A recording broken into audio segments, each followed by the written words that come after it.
عقل مندوں کے واقعات۔ ابن جوزی رحمۃ اللہ علیہ کی کتاب کتاب الاذکیاء سے ماخوذ۔ قصہ نمبر 16، نہلے پہ دہلا۔ کسریٰ بن ہرمز جو ایران کا بادشاہ تھا، خود بیان کرتے ہیں کہ اس نے اسعد جرنیل کو ایک بڑا لشکر دے کر روم کی طرف بھیجا، جس کو عظیم الشان کامیابیاں حاصل ہوئیں۔ اسعد نے روم کے خزانوں پر قبضہ کر لیا اور ان کو اسی ہیئت کے ساتھ کسریٰ کے پاس روانہ کیا۔ کسریٰ نے یہ سمجھ لیا کہ اسعد مزید فتوحات سے ہٹ چکا ہے اور ان فتوحات نے اس کو بدل دیا ہے اور اس میں تکبر اور خود سری پیدا ہو گئی ہے، تو اس کے پاس ایک شخص کو بھیجا تاکہ وہ اسعد کو قتل کر دے۔ اور یہ شخص جس کو بھیجا گیا تھا عقل مند تھا۔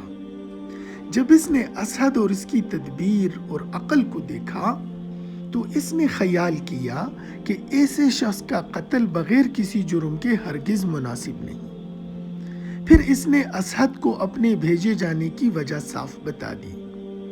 تو اسعد نے قیصر روم کے پاس یہ پیغام بھیجا کہ میں آپ سے ملنا چاہتا ہوں۔ وہاں سے جواب آیا کہ جب چاہو آ سکتے ہو۔ جب اسعد اور قیصر کی ملاقات ہوئی تو اسعد نے قیصر سے کہا کہ یہ خبیث یعنی کسریٰ کی طرف اشارہ تھا، مجھے قتل کرنے کا ارادہ کیے ہوئے ہے اور میرے پاس اسی غرض سے ایک شخص کو بھیجا بھی ہے۔ اب میں اس کو ہلاک کر دینا چاہتا ہوں، یعنی میں کسریٰ کو ہلاک کر دینا چاہتا ہوں، جیسا کہ اس نے میرے متعلق ارادہ کر رکھا ہے، اور سب سے بڑا ظلم اس کی گردن پر ہی ہوتا ہے جو ظلم کی ابتدا کرتا ہے۔ اس لیے میں چاہتا ہوں کہ آپ مجھ سے ایسا وعدہ کریں جس سے میں مطمئن ہو سکوں، اور آپ اپنی فوج سے کسریٰ پر حملہ کرنے کے لیے میرا ساتھ دیں، اور میں اس کے خزانوں میں سے اتنا مال آپ کو دوں گا جتنا کہ آپ کے اموال پر میں نے قبضہ کیا تھا، اور جس قدر اموال کا خرچ آپ اپنے سفر میں کریں گے۔ قیصر نے اس کو عہد میثاق لکھ کر دے دیا، جس سے وہ مطمئن ہو گیا، اور قیصر 40,000 کا لشکر لے کر کسریٰ کے مقابلے پر آ گیا۔ اب کسریٰ سمجھ گیا کہ صورتحال کیا پیش آئی، تو اس نے قیصر کے لشکر کو شکست دینے کے لیے یہ حیلہ کیا کہ ایک قس کو بلایا جو عیسائی بن کر قیصر کے دین میں شامل ہو گیا تھا۔ اس سے کہا کہ میں حریر پر ایک راز کی تحریر لکھ کر تجھے دینا چاہتا ہوں، تاکہ وہ تحریر اسعد کو پہنچا دے اور اس راز پر ہرگز کسی کو مطلع نہ کرے، اور اس کو 1,000 دینار دیے۔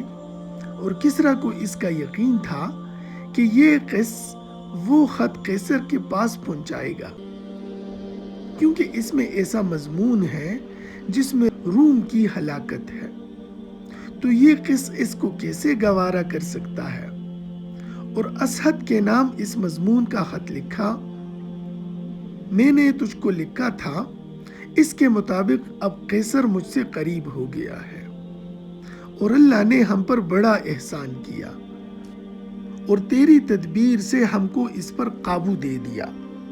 میں دعا کرتا ہوں کہ تیری اصابت رائے کبھی زائل نہ ہو۔ تو نے رومیوں کی مجتمع قوت میں تفریق پیدا کر دی۔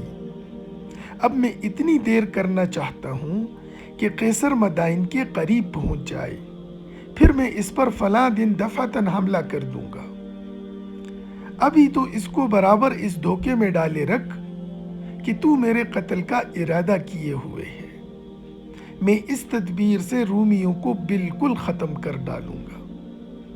قس یہ خط لے کر چلا، اور جیسا کہ کسریٰ کا خیال تھا، اس نے یہ خط قیصر کو جا کر دے دیا، یعنی اسعد جرنیل کے نام لکھا تھا، اور اس کو پتا تھا کہ یہ قس جو نصرانی مذہب کا ہے، اس خط کو وفاداری کی بنیاد پر قیصر کو دے گا۔ قیصر نے دیکھ کر کہا یہ بالکل ٹھیک ہے، اسعد نے صرف ہم کو ہلاک کرنے کے لیے یہ چال چلی تھی۔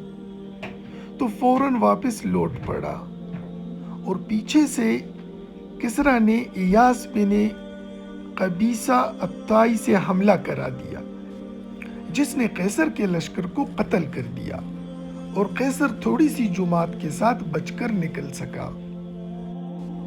یعنی کسریٰ نے یہ چال چلی کہ اپنا وہ پرانا جرنیل جو اب حقیقت میں قیصری روم کے ساتھ مل چکا تھا، قیصر کو یہ تاثر اور یہ باور کرانے کی کوشش کی کہ وہ یہ سب کچھ میرے کہنے پر کر رہا ہے، اور اس کو پتا تھا کہ یہ خط، یہ قص بجائے اسعد کو دینے کے یہ قیصر کو دے گا، جس سے اس نے یہ سمجھا کہ شاید اسعد اور کسریٰ کے درمیان جو بات چل رہی ہے وہ مجھ تک پہنچ گئی ہے۔ تو بجائے آگے بڑھنے کے اس نے واپس جانے کا عزم کیا، اور اس دوران کسریٰ جو مکمل تیاری کر چکا تھا، اس نے اس کی فوج پہ حملہ کیا اور اس ہیلے سے اس کو شکست دی۔ اس چینل کو سبسکرائب کریں اور بیل آئیکن کو پریس کریں۔